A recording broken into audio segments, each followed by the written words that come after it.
Welcome, welcome, welcome. Hello, everybody. Welcome to Chalk Talk. I am your host, Kim Davis. I was just checking to make sure the mic was on. Happy Tuesday, everybody. It is the last Tuesday of the first month of 2024. Listen, it's always a way to tie in how every day is absolutely special.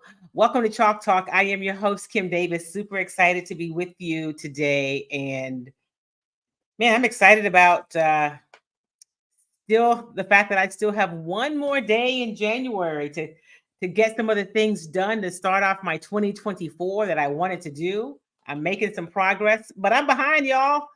I'm going to get there. Anyway, listen, we're going to talk some AFC Championship football, NFC Championship football. But first, we're going to start basketball. That's right. We're going to start off talking about the NBA, and we will even talk a little bit about some college hoops, right? There's some cool stuff happening, and there's some cool stuff that we can talk about. So let me ask you guys a question. If you happen to watch the show last week, if you're one of the people who watched the show on Instagram, let me know, because I started streaming the show live on Instagram before I even get into today's show. I just need to run something by you. I've added another streaming service to the live show, but I wasn't able to see any of the comments during the show. So I went back after the show to respond to as many of the comments as I could. And I'm just wondering if you saw the show on Instagram live, if you'll drop it in the comments today, because I'm not streaming live on Instagram yet. I don't know if the Instagram live stream knocks out the ability for me to see comments. So if you will, drop some comments in the chat for me so I can just see to make sure that the comment stream is working live, because it wasn't last week. And I don't want to turn on the Instagram stream until I know that it wasn't a problem with Instagram. Okay. Anyway, if you'll do that for me, for those of you who've hopped on early, I appreciate it. Always glad to have you be a part of the show. So before I get into talking about some basketball and those Houston Rockets jumping all over those Lakers last night, because they did, y'all. They did. I was there. I saw it. We're going to talk about it. But before we do that, I want to make sure that I tell you about the people who help us do this show each and every week. Our good friends over at I Love Jinka, Kim and LJ Williams, have been longtime supporters of the work we do here at Chalk Talk. And I'm super excited about some potential, some new people who are coming on board in 2024. I will wait because they're not officially on board yet before I start talking about them, but I am super excited. But listen, I Love Jinka. It's a turmeric paste. It also comes in a vegan capsule. It's great for inflammation. It helps to reduce inflammation. And inflammation is really the root of all the bad stuff that happens to us, right? Cholesterol and blood pressure. And I've even seen testimonies about people who have gout who've experienced some relief by taking the Jinka. Joints aches and pains, help with their A1C. But here's the thing, you guys, it's not a miracle solution. You've got to be consistent with it. So you can get it. It doesn't interfere with anything. It's turmeric is like the miracle ingredient. If you just got to have something about it that's miraculous, but it's got other really cool stuff in it. And like, Himalayan salt and Ceylon cinnamon and a little bit of date sugar, not a lot, so it won't spike your insulin levels. And it's just got really cool stuff in it, all natural herbs that you can say and that you can give even to your kids. So check it out. You can go to ilovejinka.com for more information. And if you happen to be in Texas, somewhere near an HEB, you can get it there in the healthy living section. And here's where you find it at HEB. Here at HEB, in the healthy living department, the probiotics, you can find Jinka 7 days a week. Yeah. Look at a Jinka sale. Look at that. Jinka. I love Jinka. We appreciate you, and you should check them out. If you have not tried it, try it. At least give yourself 30 straight days of consistently incorporating it into your regimen. You will not be sorry. Okay, now let me tell you about Kimmy Treats, right? As you get ready to prepare for maybe your Super Bowl event or just your Netflix and chill weekend and you want to have some cool snacks, get you some Kimmy Treats. The vegan popcorn's amazing. Not just saying that because I created it, but it is.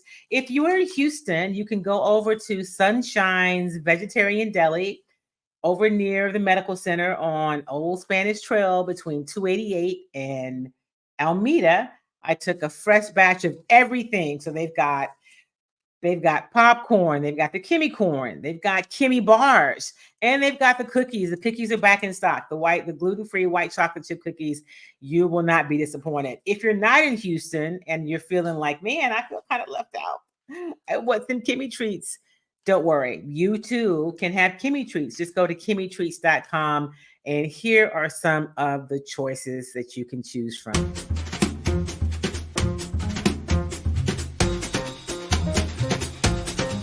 There's a variety. There's vegan popcorn, there's truffle, chili cheese, ghost pepper. I'm even creating a brand new vegan caramel. There's also the body butter, and of course, Kimmy bars and the Kimmy cookies. You will not be disappointed. You can get it all on the website, or you can get it in person if you go over to Sunshine's Vegetarian Deli in Houston. You do not want to miss out. All right, so last night, somebody dropped me a note in the chat because I want to make sure that the chat is working, because I've not been getting notes in the chat. And so I want to make sure that, let me do this. I'm going to go ahead and also make it live on Instagram, and I hope that that does not interfere with our chat. So make if you will, drop me a comment in the chat, because I feel like something is interfering with our comments, and I want to make sure, I'm just checking that it's not creating a problem. Okay, I've checked what I can on my end. Anyway, we'll move forward. So listen, the Houston Rockets were back in action last night, and even though there's a couple of weeks left in this NFL season, the Super Bowl is 2 weeks away. We are going to get to the championship games. We're going to talk about what happened over the weekend. I want to start with the Houston Rockets, right? Because the Rockets were back in action, back at home last night. They played the Los Angeles Lakers, and they won big. At one point, they led by 30 points. The final score was 135 to 119. Okay. And they look good. The Rockets did. These two teams, who have had some interesting battles, early in the season or to this point in the season, could face each other in the play-in. It's still possible. The Rockets right now are 2 games under 500. They're 22 and 24. And the Lakers are 24 and 24. I think in the standings, if I look at it, well, let me just pull it up. I don't have to guess, y'all. I can tell you right now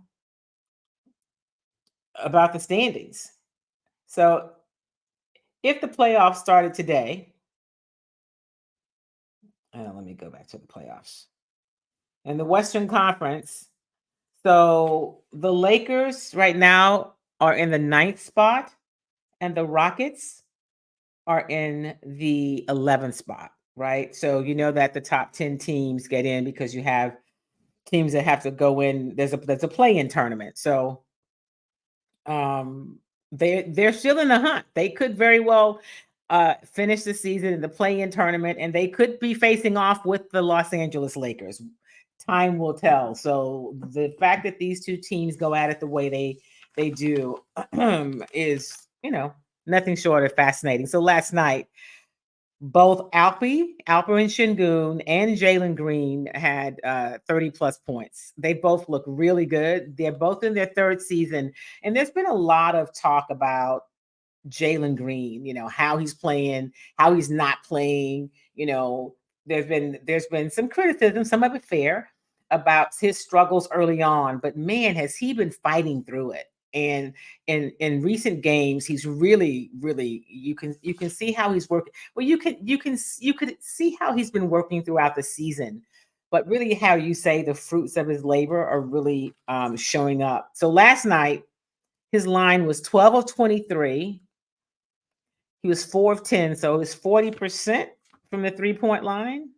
It's perfect from the foul, from the stripe, 6 of 6, which is great because the Rockets have not been great there. He had 12 rebounds and 7 assists, and he had 34 points. That's a great night for Jalen Green. And if he can get numbers, like that, right? He may not have that line every night, but that kind of production, and he played 40 minutes last night. Alpy, on the other hand, was 14 of 24 in terms of what he shot. He had 12 rebounds, also 7 assists. He had 2 steals, 3 turnovers. Jalen only turned the ball over once, and he finished with 31 points. All right, so that's Alfie. Jabari Smith playing last night, back in action after being out, being a little banged up. Back in action last night. He finished with 18 points and 9 rebounds. But listen, if you've not had a chance to watch this Rockets team and take a look at the young, there's somebody who dropped a comment. Let's see. More Cam. I was just about to say it, Tony. More Cam Whitmore. Exactly. Last night, Cam Whitmore. Here's the Cam Whitmore line. In 18 minutes, he had 20 points and 6 rebounds. In 18 minutes, he had 20 points. I mean, he's just this jolt of energy. He comes in and it's just exciting. The crowd gets excited by him. Yes, he makes these super exciting dunks, but coming off the bench, when Cam comes in, he going to the hole. He going to the basket. He was 2 of 6 from 3. He's not afraid to shoot it. Can we just say that? He has not met a shot he doesn't like. But I don't say that negatively. So it's funny that you say that, Tony. As soon as I saw your comment, I was just about to mention about Cam Whitmore. He is exciting. Amin Thompson last night, he had 7 rebounds, 3 assists. But what he can do is he pushes the ball up. I mean, they obviously get a lot quicker when Amin is running the point. When you have the second unit in, it's a whole different level in terms of speed and energy. So they, last night, Dylan Brooks had 17 points, 3 rebounds. He had five fouls. That's Dylan. Jabari Smith had 18 points in his first game back in a minute, 9 rebounds, but it's the 20 points off the bench for Cam Whitmore that are just really, really exciting. After the game last night, Ime Udoka, talked about how the team fared, how they looked against the Lakers. He's always concerned about defense. And he also is often concerned about how they get started, So here is Coach Udoka last night after the Rockets win over the Lakers. Brooklyn, obviously. 42 points. I don't like giving up 31, especially on some of the mistakes we made, but I carried it over to the second quarter, 36 there, and had a big first half. So we struggled to score against Brooklyn, only 15 there. It was a much more concerted effort to attack, get out in transition, pass the ball, and so pleased with that. Do you think that Jalen's rebounding is starting to impact his offense? He's not going as long without touching the ball. Yeah, and also rebounding and pushing. Encourage him to get off the glass, use his athleticism, get out and play with pace. And so our team in general, especially the starters, is not the fastest paced group. Fred pushes it but doesn't go anywhere half the time. So Alpy is very slow there as well. So we don't have a naturally fast first unit, so Jalen can kind of ignite that with the first group, and obviously when the second group comes in, it's different. So he's enjoyed some success with those guys there, but yeah, he get on the glass. We want him to crack back and help anyway, and then it kind of ignites his transition, which it did tonight. So you never have to really wonder what Coach Udoka is thinking. He ain't gonna sugarcoat it. I mean, he's gonna tell you what he thinks. So yeah, but Tony, you're right. More Cam Whitmore. And Tony says, have you met Jabari's dad? I have. I actually met him last year, and I think I met him on draft day. So that was right, obviously before the season, and I met him at the end of the season. So yeah, his dad is around quite a bit. But speaking of Jabari, Jabari was back in action last night, and he talked about the importance of really building a lead early. Pardon me. And then he just talked about how he felt really, getting a chance to be back in action. And he said that was the key for him, is really being back in action. Here is Jabari Smith Jr. after the game last night. Good, felt good to be back out there competing. Got tired a little bit at the beginning, but it was just fun to be back out there. What did you see from Cam Whitmore tonight, especially towards the end of the first quarter? It was crazy. It was just so much excitement. He's just such a great player. I'm trying to think of the word. It's like, I don't know. It's like explosive. That's exactly the word. It just happened so fast, and just how aggressive he is, and how much he impacts the game so quickly is just impressive. How important was it for y'all to build that big lead early tonight? It was an emphasis to start the game better. We've been starting games slow on the road, we just wanted to come out and compete, and we're trying to get more consistent with starting the games. Consistency is still being preached, so we're just trying to start the games more physical or tougher and more energy. Cam gets it. That's Jabari Smith Jr. after last night's game. Dylan Brooks, one of the things that when he was out for a bit, Coach Udoka talked about the team was playing with not quite the same toughness, if you will. I think at one point he may even said they looked a little soft. He did say that. I certainly wouldn't say that. But, having Dylan back, Dylan brings that kind of an edge. And, Ime said he would like to, he appreciates that, but he'd like him to do it just in making sure that, he's got to be mindful, obviously, of the fouls, doing it the right way. And so Dylan knows that. So this is Dylan Brooks after the game last night, just talking about, the energy and the way they started.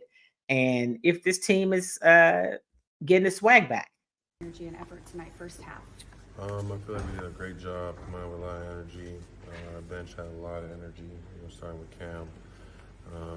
If we play defense like that every single game or every single first half, we're a very scary team. Find a way to get deflections, share the basketball. We had 36 assists tonight, so when we get over 30 to 25 assists a game, we have a good record. In addition to the things you talked about the other night of needing, how much of this team just needs to get swagger back, just some attitude? Yeah, I feel like it starts with me, just bringing that energy, from the beginning with, physicality, defensive presence, and then, everyone, trickles down and, follows who has that, a lot of energy. So we don't think that we have our swagger back off of one game. We gotta find a way to sustain it and make it consistent every single game. You bring a lot of energy to this team. Do you rub off on Cam Whitmore like that as far as the energy is concerned as well? I hope so. More than Cam, Jalen, Jabari, LP. I feel like I gotta bring that that alpha dog out. So my teammates can relish and strive off that. What do you think about Cam's? Yeah, he is the alpha dog, right? That is him, and he does bring it out. Last night, who got ejected? It was Vanderbilt got ejected in the second quarter for really going over the line with Dylan, and hey, it happens, and it was funny. Dylan kind of had a smirk on his face, and he is giving LeBron James the business pretty much the whole time they're on the court.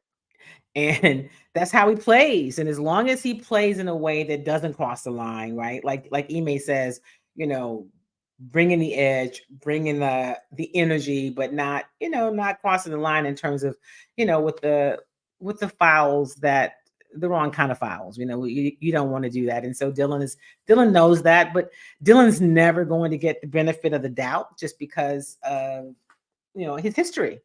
And he knows that too. So he's working on it, but what he brings is something that's very tangible to this Rockets team, and it's very necessary. And when he's not there, they definitely miss it. Tony says the Rockets game was a blowout in the third quarter. Gave me a chance to check out the Cougars and Longhorns.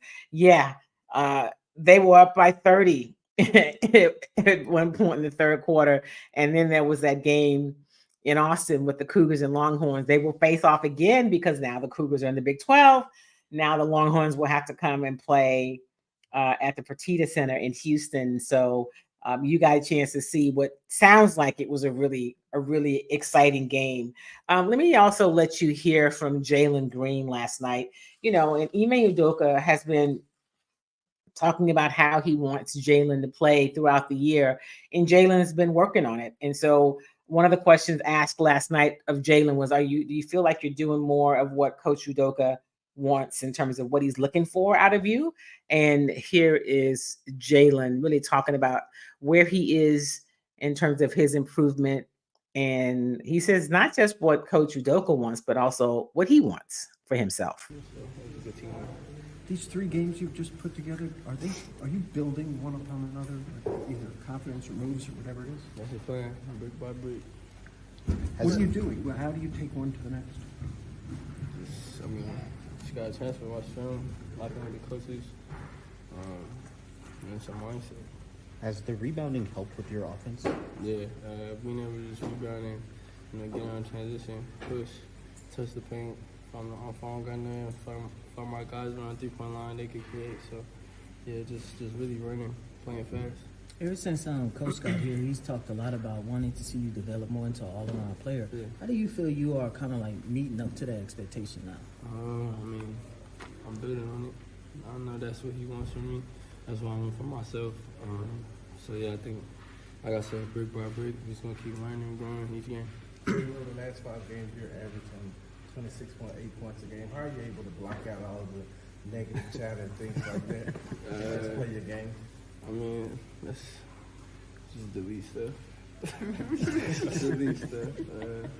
Main focus is right here, being my team, being present, and taking every day that we get to play, come here and practice as an opportunity to learn and grow. So. That's Jalen Green. He said, how do I deal with it? I just delete it. And I have to say, he has, this is his 3rd season in the league. He's young. What is he, 21 years old, perhaps? He has, he's been handling it professionally. He is a professional. This is his job. He shows up. He answers the questions. He answers them. He answers them professionally. He answered them last night. Maybe there's not laughter when he's having to answer them, and when he's struggled, but he is good for him that he's found a way to delete those things as he's moving through some of the challenging parts of the season. And he's done it. I don't want to say admirably, because that's what you're supposed to do, but he's done it admirably, right? So good for them. They are off today. They play again tomorrow night. They host the New Orleans Pelicans, if I'm not mistaken. Let me look at my calendar. They play the Pelicans tomorrow night at the Toyota Center. And then on Friday night, they play host to the Raptors. And then they're on the road next week. They're at the Wolves, the Timberwolves on Sunday, and at the Pacers next Wednesday. So next week they're on the road. So they have 3 games, 2 more games at home this week. Wednesday night against the Pelicans, Friday night against the Raptors, and then next week they're on the road all next week, and then they're back home a week from Monday. They're back home to play host to the New York Knicks. The Knickerbockers, that's what's happening. All right, so Tony mentioned the U of H game, the U of H and Texas game last night. It ended in overtime with the number 4 Cougars beating the Texas Longhorns by a final of 76-72. The Cougars outscored the Longhorns 11-7 in overtime. The Cougars out rebounded the Longhorns. Steals were about the same. Turnovers were about the same at 10. They had 10. They had 2 more blocks than the Longhorns. Steals were about the same. They definitely won the battle of the boards. They were better from the free throw line. They were a little better from 3. They didn't shoot quite as well in terms of field goals, but they did win the stat that matters most, and that is the final score of 76-72. So it sounds like it was quite a game. I did not catch any of that game because I, of course, was at the Rockets game. Also in the house last night for the Rockets. Speaking of Longhorns, Vince Young, a Longhorn legend, I think is fair to say. And of course, speaking of legends, she is the GOAT when you talk about gymnastics, Simone Biles, and her husband, former Texan and Green Bay Packer safety, Jonathan Owens. They were there when their pictures were shown on the big screen. They got a little love from the crowd, so that was good for them. All right, so we got to talk about the championship games before we get out of here today, because I promised you that. So we'll start with the AFC. So in the AFC championship game, if you've listened to me, if you've heard the show last week or any of the things that I did leading up to championship weekend, I picked the Ravens. I thought the Ravens would win it. I actually thought the Ravens were going to win out. I thought in 2 weeks we'd be talking about the Ravens as Super Bowl champions. That's what I thought. Well, I was wrong. Okay. The Ravens, I was like, well, that Ravens team, if they were going to do that, then they could have just shown up that way the prior week against the Texans. Because that Ravens team that showed up on Sunday, I think the Texans could have beaten that Ravens team. I'm just saying. So the Ravens and the Chiefs met in Baltimore at the Ravens Stadium. The final was 17-10, but that score doesn't even really do it justice, right? It feels like the game was like the Chiefs won.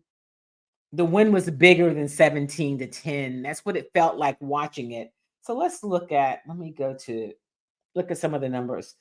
Pat Mahomes was very Mahomes-like. He completed 30 of 39 passes for 241 yards. He threw for 1 touchdown. It was sacked twice. On the other side, Lamar Jackson, I didn't really know he completed 20 passes, completed 20 of 27 passes. And let me just stop and say one of those passes was to himself. He completed a 13-yard pass to himself. Amazing.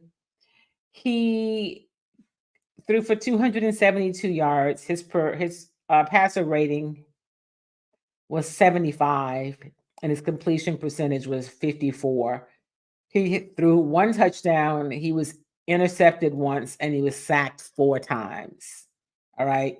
But here's the number that really gets you. Lamar rushed the ball 8 times for 54 yards. I mean, if you look at, let me just go overall. So first downs, third down efficiency. The Chiefs were 8 of 18. The Ravens were 3 of 11. Total yards, the Ravens had more, 336 to 319. Passing yards, and I didn't realize this until I saw the stats after the game. The passing yards, the Ravens had 255. The Chiefs had 230. Rushing yards were about the same. The Chiefs had more rushing yards. They had 89 rushing yards to 81. So let's stop there for a minute. I mean, that may have been the difference, right? Why wasn't Lamar running the ball more? I mean, there's so many whys in that game. Like, I just hate it for Lamar Jackson that now the conversation is back to Lamar choked in the championship. He can't win, when it matters. He'll get his second MVP this year, but he's only good during the regular season. It's the same. Listen, it's fair criticism, right? If we said it the week before about Josh Allen, he can't, take the Bills to the next level. It was a criticism for many years about Peyton Manning. He couldn't do it until he actually finally did it, take the Colts to the next level. um, time of possession was really a big difference, and penalties. The Chiefs were penalized 3 times for 30 yards. The Ravens were penalized 8 times for 95 yards. That's big. That's really big. The Ravens also turned it over 3 times. That's big. They only rushed the ball 16 times, whereas the Chiefs rushed it 32 times. Who would have thought that, right? Going into this game, I don't think any of us would have thought the Chiefs run the ball more than the Ravens. You just don't think that. Time of possession. Here's a number for you. The Chiefs had the ball 37 minutes and 30 seconds, while the Ravens had it 22 minutes and 15 minutes more, like a whole quarter. It was surprising in a number of ways, Tucker was 1 for 1. He kicked 1 field goal. The punter had to punt the ball 5 times for the Ravens. On the other side for the Chiefs, Kelsey had a monster game. He was targeted 11 times. He was perfect. He was 11 of 11 for 116 yards and a touchdown. Patrick Mahomes completed right at 77% of his passes. His quarterback rating was 100.5. He completed 30 of 39 passes. Trying to see what's this number. Let me go down here. There's another number. Where is it? Oh, they punted the ball 6 times. So, when you go back and look at the numbers are much different than I expected, right? Watching that game, it looked like the Chiefs just really controlled them a whole lot more. And I guess they did when you look at the, who controlled the ball, who had the possession the longest. That obviously makes a huge difference. Let me see here.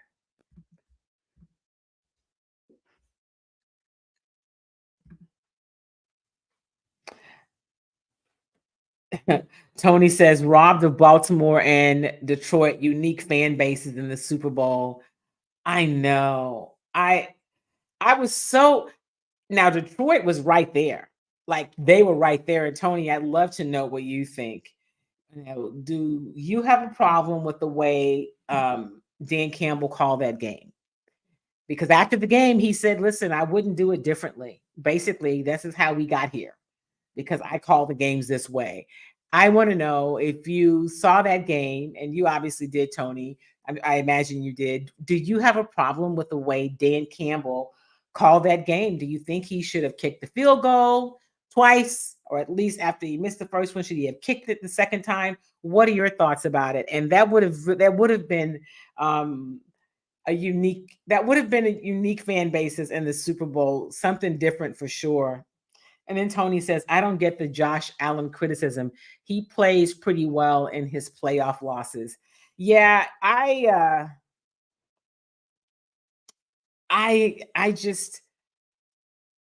with you. I think the criticism's a little harsh. And when you say he should make them so much better,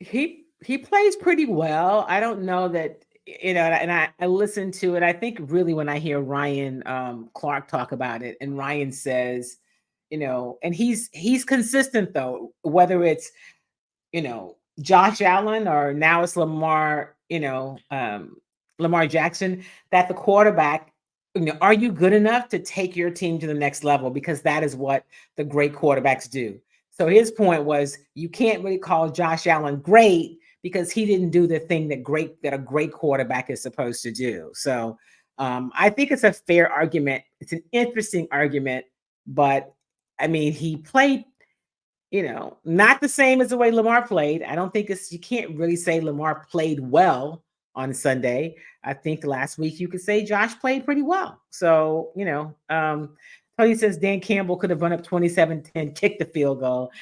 That conversation about, well, this is just kind of how I do it. And how many of us, think about it, because I'm always comparing or juxtaposing sports to everything else, because that's why we love sports, right? It's a microcosm of society. How many of you who may not be playing for an NFL team or NBA team, or may not work in the world of sports, can go into your place of business and tell your boss, no, well, this is how I do it. This is just the way I do it. Who gets to do that? But yeah, I think you got to kick the field goal. It's a difference in going up 27-10, which really changes a lot. Because they went from, before you knew it. I mean, I had one of my colleagues post. He said, "Man, I went to walk my dog and I came back and the game was tied." I mean, that was a lot. Hey, Mike, my good friend from Nashville and the producer and host of Touring the AFC South. Dan called the game how he usually calls games. I got no problem with it. I wouldn't have done it, but that's him. And you know what, Mike, that has been what I've said. I wouldn't have done it, but he did. That is the way Dan Campbell has called games all year. And so I guess my question becomes, it's one thing to say that's the way you call games, but at what point do you say, this is how I call it, but am I ever willing to make an adjustment, right? Like, when do I make the adjustment, or do I just always stick with the way I always do it? So I get it. That was my first response. Well, that's how he calls the game. But at what point does a coach say, this is what I always do, but how about an adjustment? And here's something that it reminds me of, Mike. Houston Rockets, those great matchups, those great battles they used to have with the Golden State Warriors back in the days of James Harden, when he was, the better version of himself. There was never a great playoff version of James Harden, but the better version of himself, right? Which is still better than most players in the league. And the Rockets were, I don't know, like 3 of 27 or some ridiculous number from 3. And you're wondering, like, okay, D'Antoni, the coach, understand that you guys shoot the 3 a lot, that you jack it up more than really most people in the league. But yeah, 3 is better than 2, but 2 is better than 0. I mean, at what point do you say, I might need to do something different? Now, those are two extremes, right? Because it was a lot of, okay, I'm just doing, this is how we play. This is what we do. We shoot the 3, we shoot the 3, we shoot the 3. It's not working. At what point do we say that? Now, it wasn't like the whole game they weren't getting, it wasn't working for them. But I do wonder, when do you have to, as a coach, when does a coach say, this is what I do all the time? I'm riding the horse that brought me here, but maybe sometimes I need to switch because I got to make an adjustment. I just wonder. Mike says the Lions were Cinderella and the 49ers came in like the wicked stepmother in the second half. What a great analogy. You were absolutely right. The Lions were Cinderella, and the 49ers did come in the second half like, we are not having it. They said, we ain't having it. Not we're not. We ain't having it. Not in our house. Not today. You're not doing it. And so the 49ers win it. And, the Lions can now sit back and their fan base can say, listen, it's been the first time in 30 plus years that they'd won a playoff game. Is that right? Hosted one at home. They won 2. And it was excitement in Detroit, but Detroit should have punched their ticket this time, man, right? They were right there. They were right there. Tony says makes it 3-score game instead of 2. And isn't this what we love about football? Isn't this what we love about all these games? Is that we get to have these conversations, and we'll be having it until February the 11th, because you know what happens on that day? The Super Bowl. And we'll see the San Francisco 49ers match up with the Kansas City Chiefs. So, what's going to happen in that game? Patrick Mahomes is playing in his 4th Super Bowl in 5 years. Shanahan and the 49ers are back at the Super Bowl again. It's in Las Vegas. You know, the Chiefs found out, well, they knew, we find out that Charles Omenihu, former Texan, a defensive lineman who's an integral part of what they do up front defensively, towards ACL. So he will not be participating in the Super Bowl. That is a loss for them. I don't know that it changes the odds makers numbers, but they will miss him. And Mike says, I wish the 49ers were the underdog in the Super Bowl, because now the Chiefs are going to feel like a caged animal ready to fight. So, Mike, do you want the 49ers to win? Is that what you want? Tony, who you pulling for? Who do you want to see win? And who do you think's going to win? Is that team the same? Is the team that you want to see win the team that you also think will win? If that makes any sense. I think it should be I can't even say if it's going to be a good matchup. We just never know. It depends on how they show up, right? Who would have thought that the Ravens and Chiefs game would have been a not so great game, right? And end up being 17-10. The Chiefs winning a 17-10 game in Baltimore. I just think it's going to be interesting. Mike says this is a rematch of the Super Bowl in Miami, where the 49ers were up until the late minutes when Tyreek Hill made a play and won the game there. I forgot about that. It's a rematch. Well, Tony says the Niners will win. I don't care for either team. Mike says, I'm a 49ers fan, Kim. Of course I want to see them win, but I'm nervous as hell going into this one against Football Jordan. So I'd like to see, listen, Justin Reed of the Chiefs played on the Texans. He was drafted by the Texans, played the first part of his career here. Then he went to the Chiefs last year, got a ring with the Chiefs last year. I was out there in Arizona, got a chance to, see that game in person, see him win a ring. He's going back this year.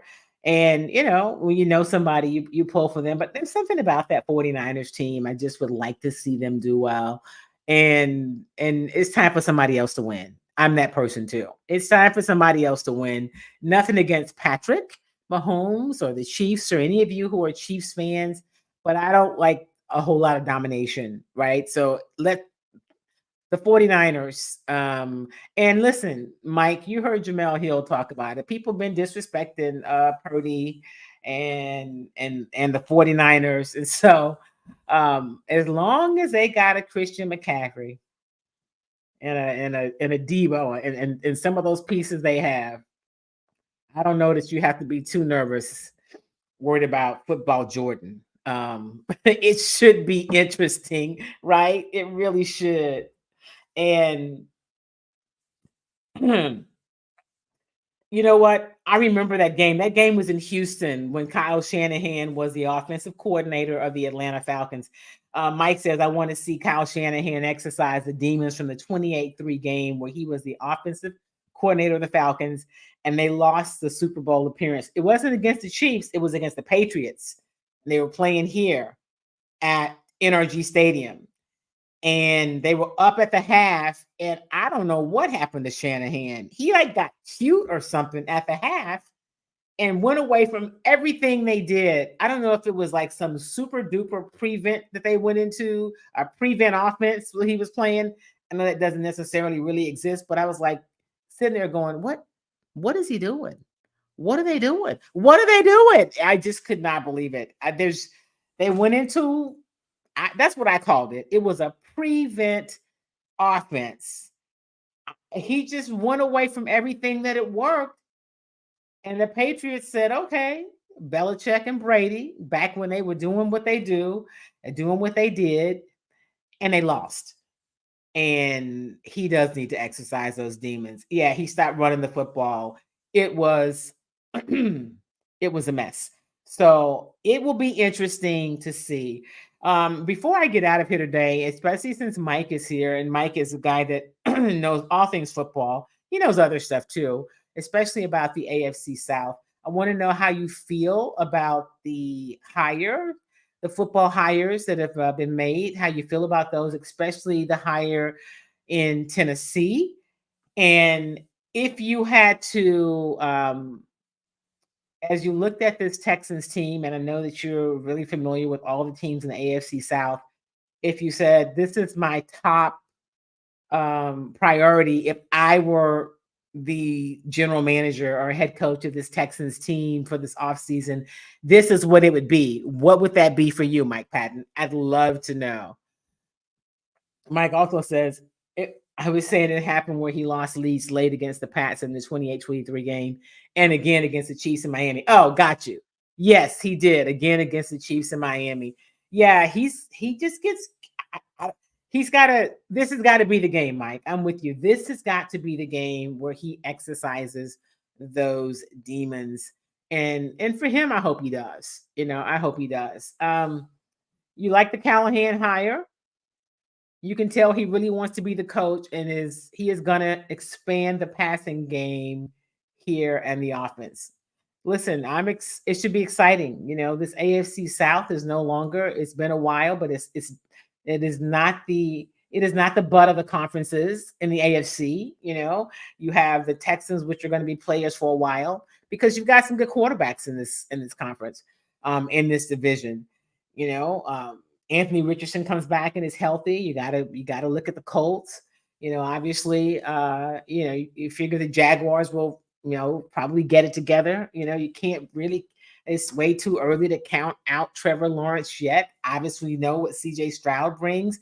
We'll see what Will Levis is able to do. New coach, all that happening. So the AFC South will be competitive and will be interesting. Mike says when talking about the Texans, I think the biggest need is more weak weapons in the passing game, as in wide receiver, and also needs at the defensive tackle or defensive end. Yeah, D'Amico has made it very clear that the games are won up front. Like you got to be really good up front for everything else to work. And so they got to get him a beast up front. And so I can't wait to see who it is. Are they going to go out and get somebody in free agency? I don't know that there's anybody just super duper impressive on the college scene. I mean, there are some, right? And we're going to start talking more about that as we now get into that part of the season. But, free agency will be kicking off in a few weeks before you know it. And, do they go out? They've got cap space. And is that what they do? I was talking to a colleague last night at the Rockets game, and we were talking in the locker room, waiting for Rockets interviews, and we were talking about needs. And somebody said, "Hey, what about Mike Evans?" And another guy said, "No, we don't need him." I was like, "You need another receiver. You need another offensive weapon because listen, injuries are a part of what happens in the NFL. So you don't want to be stuck with if somebody goes down, what do you have?" I mean, love Nico. He's great. And by the way, they should probably pay Nico this year before he gets to where he's a free agent. That's just me. I think Tank Dell comes back. He's healthy. He's obviously a weapon and a factor. But you got to have somebody else. I'm not really sold on Dalton Schultz. Just me. I just, not really sold on that. Tony, thank you for that. Ben Johnson staying with the Lions, not going to the Commanders. Yep, that's huge that Ben Johnson is staying in Detroit. It's huge for Detroit, just like it's huge if, in fact, the Bobby Slowick stays with the Texans. His name has been bantered around. He was still in the hunt for the Commanders, and his name was also tossed around in the Seahawks conversation. And then Texans and Titans have big cap space this offseason. we'll see what they do with it. Hopefully D'Amico can help guide Nick Casario, because I believe that Nick works well with the guidance of D'Amico. That's just me. That's not any kind of, intel insight that I have, other than I've covered this team for a while and I see the difference. And so I trust Nick with the caveat of D'Amico's guidance. That's how I trust him. Other than that, I don't really trust him, because I am probably one of the few people that doesn't give him the credit for this year's roster. What I do is I give the coach credit for what he got out of the players on this year's roster. So I'm not going to go into all of that. We're going to end on a positive note today, guys. Thank you for being so engaging, to Tony and to Mike. It's always a pleasure having you guys in the room. I appreciate you. And we're going to be talking more about previewing this AFC and NFC matchup, the Super Bowl matchup. We've got a whole week and a half to talk about it. We're going to be diving more into basketball. And guess what, y'all? Spring training is right around the corner. I'm kind of excited to see what this Astros team is going to do. Oh, and here's the thing. Mike says one name to watch in free agency for the Titans, in my opinion, in Mike's opinion, outside of them potentially trying to lock up linebacker Azeez Al-Shaair, Denico Autry. Okay. Autry, okay. I will keep my eyes open on that, and we'll be talking more about it. Free agency. We'll be looking at free agency. We'll start looking toward the draft after free agency, because what happens in free agency obviously impacts what you need from the draft and all of that kind of stuff. So we shall see. Listen, everybody, thank you so much for engaging and being a part of Chalk Talk. I'll see you back here next Tuesday at the exact same time. I always appreciate you. Had a career high 11. Wow. Okay. 11 and a half sacks. Okay. Well, listen, Jonathan Grenard had a career high 12 and a half sacks this year, and he missed a few games because he was banged up. We will see what happens. I am not feeling super confident that they're going to re-sign Jonathan Grenard. He will get a payday wherever he goes. A great guy. It'd be great to have him back in Houston. Not really sure. But Denico plays tackle and in. Okay. That'll be a good, I will keep my eyes on that. I'll be Denico Autry. All right. I'll be keeping my eyes on Autry to see what he does. But yes, Jonathan Grenard is a guy to keep your eyes on too. At 12 and a half sacks this year for the Houston Texans. Should have paid him last year. You got to pay those guys before they get to where they're free agents, and then it's all out. They got to go get the money. They got to go get the money, because you don't know if you get to have another payday. I will be curious to see what this Texans team does in the off season, which starts now, and this time next week it'll be Tuesday. So next week we'll also know who wins the Rookie of the Year, Offensive Rookie of the Year. We know that the Pro Football Writers Association named DeMeco Ryans Coach of the Year. Congratulations, Coach. CJ Stroud, Offensive Rookie of the Year. Congratulations, CJ. Will Anderson Jr., Defensive Rookie of the Year. Congratulations, Will. And Bobby Slowick, Assistant Coach of the Year. Congratulations, Slow.